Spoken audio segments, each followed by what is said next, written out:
The new Xbox Series consoles and high-level gaming PCs are at the mercy of a future of software that makes up our most anticipated games. Games that are pushing the envelope and breaking boundaries visually of what we thought possible in modern gaming.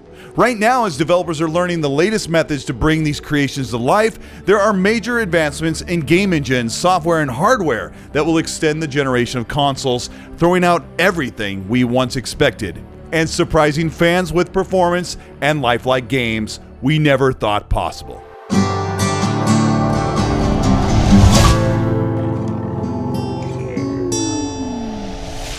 Time to level up. Raid Shadow Legends is a new sponsor for the Colteastwood channel, and it has millions of downloads. An RPG in the palm of your hands. The graphics are pretty spectacular on Android and iOS mobile, and console quality characters and effects on screen as you mow through tons of enemies to level up your favorite champions. Explore millions of champion combinations and master countless tactics as you take on raid bosses, dungeon runs, campaign battles, and PvP arena matches. With hundreds of artifacts to equip and over 600 champions blessed with unique skills, you can build your team, develop your champions, and raid your way, and it's all free. Some of my favorites are Cythalia, a great support champion. Her skill is incredibly powerful to heal and be able to bring entire teams back from the brink of defeat and strip off enemy buffs, defeat hard-to-kill arena teams. Ursula the Mourner is amazing. She stops enemy attackers and boosts your own while also reviving your whole team. Just look at her. Truly a top-tier Void epic. Raglan is without a doubt the best reviver. She revives a single target, fills in their turn meter, and heals. She's the fastest reviver and can also remove all debuffs. And this month is huge for Raid. They just released a brand new faction,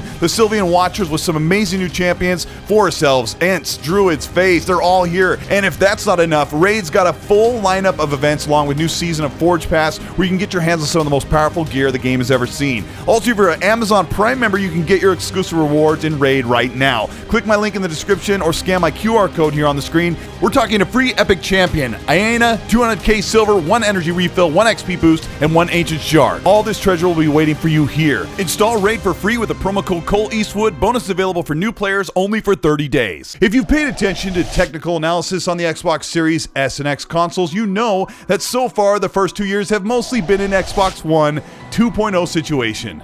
With 1080p 60, ray tracing at 30 FPS, and some games struggling to even reach 60 FPS, even on the more powerful Series X. As covered here last month, devs are porting to 5 different Xbox consoles, and the true potential of RDNA 2 hardware has not been fully realized. One of the major gaps in what we would consider next generation is the implementation and ground-up development on next level and new generation games engines.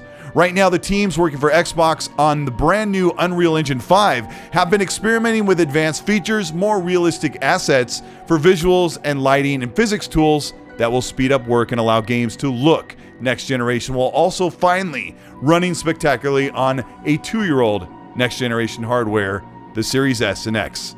One of its major features, Nanite, is an engine that allows for high detailed photographic source material to be imported into games. The goal of Unreal Engine 5 was to make it as easy as possible for developers to create detailed game worlds without having to spend excessive time on creating those new detailed assets. Nanite takes advantage of importing pre-existing environmental models, such as the work we've seen from Ninja Theory for Hellblade 2, into Unreal Engine 5. Nanite automatically handles the level of detail of these imported objects appropriate to the target platform and draw distance, a task that artists would have to perform themselves otherwise. This allows the team to target Series S and X, while also still being able to see the full potential to scale the vision of the game across the Xbox ecosystem. The Coalition is currently working on a brand new IP showcase in Unreal Engine 5, with assets being used from their recent tech demo in 2021 and 2022. The Coalition in charge of Gears 4 and 5 moving the new IP have already proven their worth visually and graphically in Unreal Engine 4 and creating industry-leading graphics and performance on the Xbox One X, and now with the Xbox Series consoles at high resolution at 60 and even 120 FPS. Recently, the team for the Unity engine showcased industry-leading models and performance efficiency for hardware and game development. Unity engine, usually known for small, indie, or quirky puzzle games, has created the Enemy Cinematic, a demo from Unity that allows the engineers and animators to work together on lifelike creations that can be animated and rigged in real time. And the models take far less performance budget, freeing up the game world to become more involved and advanced on a myriad of hardware configurations. This is a godsend for the new consoles and the wide range of GPUs and PC configurations. Working on the demo allowed us to collaborate closely with the graphics engineering team to improve lighting, rendering, and shading on the engine side.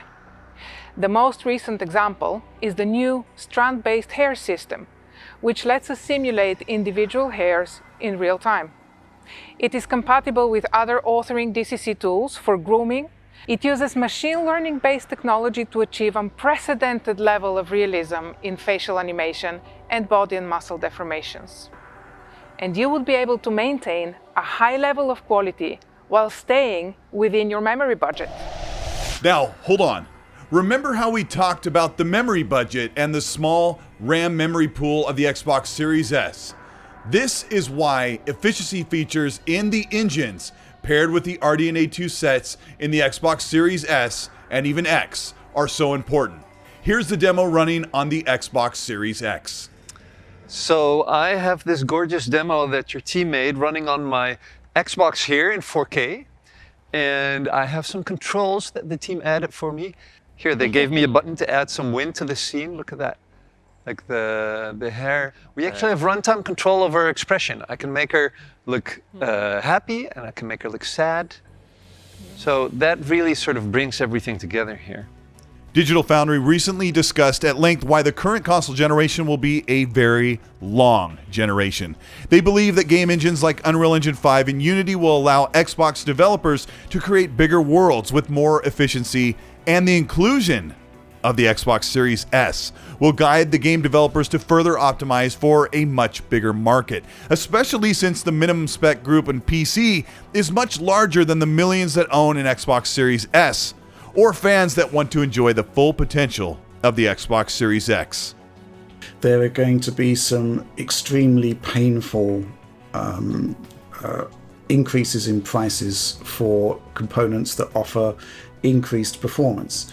What is the ramification of that? It is basically that there's going to be a lot more lower end parts in the market with extended lifespans. So game development is going to have to, rather than constrain and become narrower to address the Series X and PlayStation 5 footprint, it'll actually, there needs to be a greater degree of scalability for multi-platform projects, which are essentially all of them at this point. And so yeah, basically Series S simply fits into that wider remit of hardware that needs to be addressed. Resolution will dissolve away as a number of metrics to measure the performance on games on the Xbox Series S and X with super resolution, when games should be focusing on visual quality, advanced physics, AI, and 3D modeling.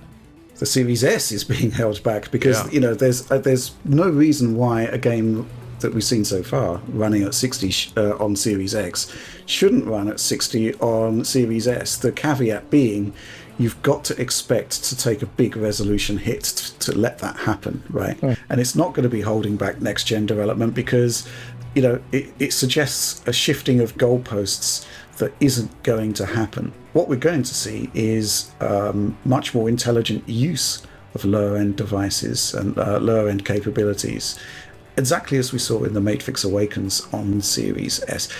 The worries of advanced game engines slowing down hardware isn't the case, as developers see exponential growth of features and building materials that will speed up workflow and make more realistic or otherworldly visuals with greater ease, and leave headroom for the consoles to render these games with lifelike vitality and smooth performance. Imagine if Microsoft said oh, we have a machine learning thing you can just use, it's super easy, it costs this much hardware area, and by the way, I'll just run your game internally at 1228p balanced mode, and it's going to look great at 4K. I think a lot of developers would really love that, actually. These past 2 years have been a test of cross-generation experiences, and Xbox Game Studios is ready to unleash true next-level visuals and performance. And it all starts with their games, leaving the Xbox One behind, leaving behind cross-generation in 2023.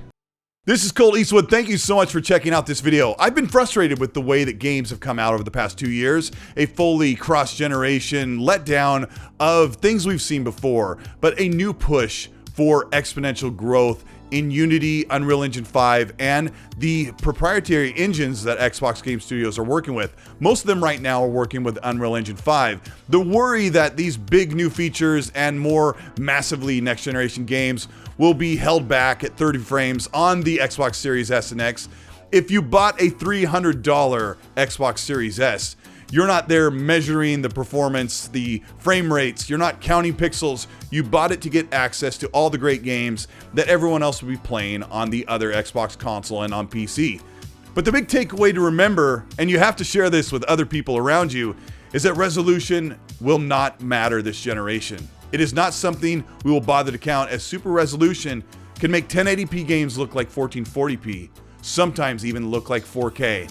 If you ended up enjoying this video, let me know by liking and subscribing to the channel. Hit the bell to be notified of new weekly content. And if you made it this far into the video, write the word or name Loki. Also, if you want to help support the channel, you can do that by joining the channel membership below, or you can join the Patreon, and either of those get you early access to videos before they go up. Or if you want to hear more discussion at length, you can check out the XNC podcast that runs every Monday evening at 5 p.m. But I want to know what you think. Next year, finally, those big games are going to be here. Hey, they didn't get canceled. They're on their way. I'm tired of waiting. People are going to be crazy in the comments, so while you're there, please be nice.